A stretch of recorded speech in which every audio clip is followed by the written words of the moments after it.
ওয়ালা তুসাইর খাদ্দাকা লিন-নাস, অহংকার করে মানুষের থেকে মুখ ফিরিয়ে নিও না, মুখ ছিটকাবে না। মানুষকে সম্মান করো, মানুষের সাথে মেশো, বি পিপল ওরিয়েন্টেড। আমাদের অনেক ছেলে মেয়েরা মানুষের সাথে মিশতে পারে না, দোষ কার? বাবা মায়ের।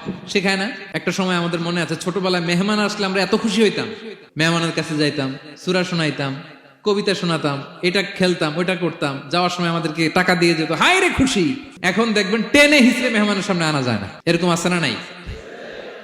অনেক ফ্যামিলিতে এরকম আছে যে তারা সারাদিন ডিভাইস নিয়ে, এই ডিভাইস আসক্তি এত মারাত্মক পর্যায়ে পৌঁছেছে যে তারা মানুষের সাথে মিশতে পারে না। এই পাবলিক ওরিয়েন্টেশনটা অনেকের নাই, পিপল ওরিয়েন্টেশন নাই। অনেক ছোট বাচ্চা, মেহমান আসছে, তুমি একটু আসো, সালাম দাও, বসো, আসতে চায় না, বসতে চায় না, কারণ ওরা শিখানো হয় না। সারাদিন দিয়ে রাখছে কি হাতে? মোবাইল। এজন্য ছোটবেলা থেকে আমরা যেন সামাজিক বানাই, বাচ্চাকে যেন শেখাই, বাবা মুরব্বিকে দেখলে সালাম দিতে হবে। কি করতে হবে?